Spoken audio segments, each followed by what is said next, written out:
I've been trying to finish this particular journal for quite some time now, since the end of 2020.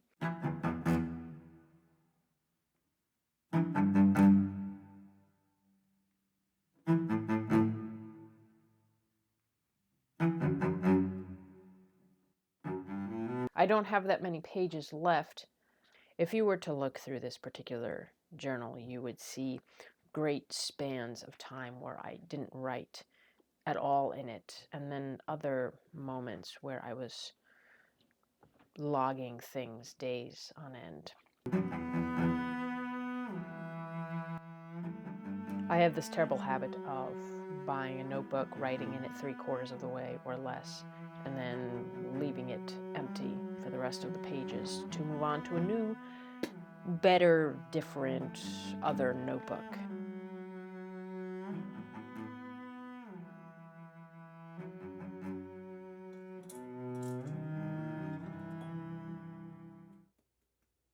I don't normally drink cacao while I'm writing, and I guess I've never even explained what cacao is on this channel before, even though I've mentioned it and made it several times. It's basically become my coffee replacement, as I stopped drinking caffeinated beverages over a year ago now.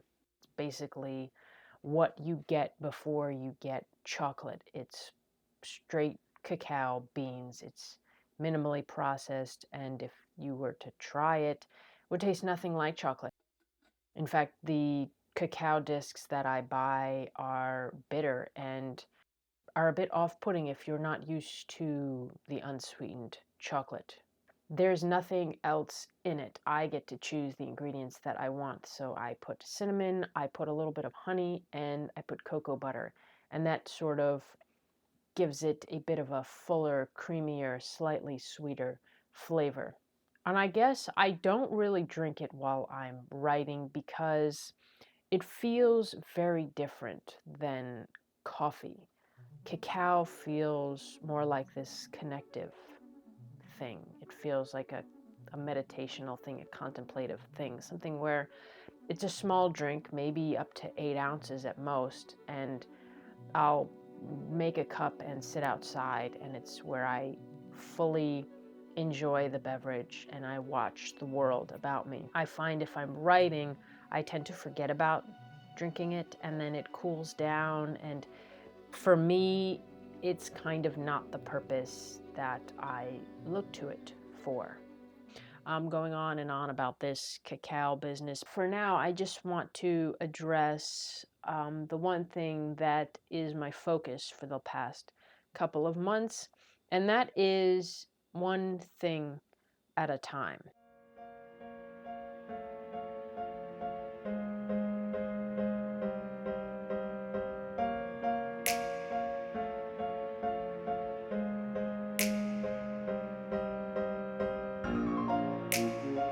So in the past, I've gone through many, many notebooks, having barely even scratched the surface of the pages. I would see another notebook at a store and it would catch my eye and I'd have to get it. And then I'd find the perfect words to put in it.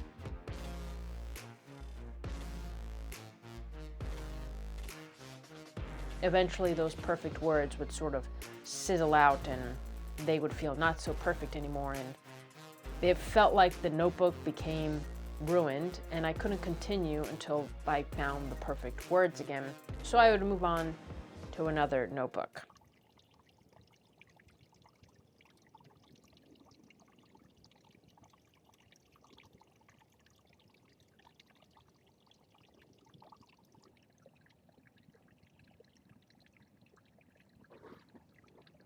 This one in particular has been my mainstay for the past 3 years. Lately, I've been trying to do a page a day. I've got this much left.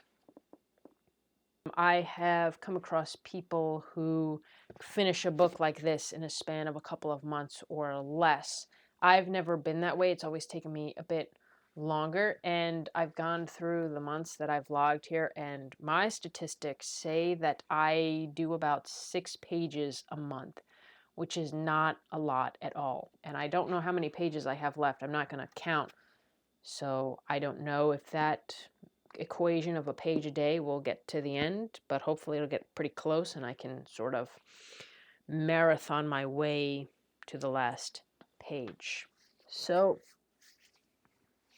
one thing at a time. I used to believe that multitasking was this spectacular skill. I've worked in a lot of jobs where multitasking was something to be desired, something to sort of brag about. As I've gotten older, I realize I don't want to fragment my attention to all these different places, giving me half ideas. I want to take my focus and pinpoint it to one piece. So I'm sticking to one notebook at a time.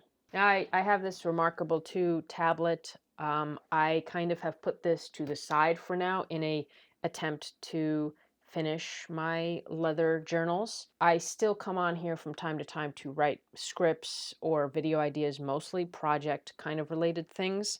I look forward to the day when my notebooks are completed, and it's not a big deal if you don't want to multitask or you don't want to take on two things at a time. I've done it before with videos, I've done it with stories, and at some point, one of them always suffers, and then I get overwhelmed and I move on to something else.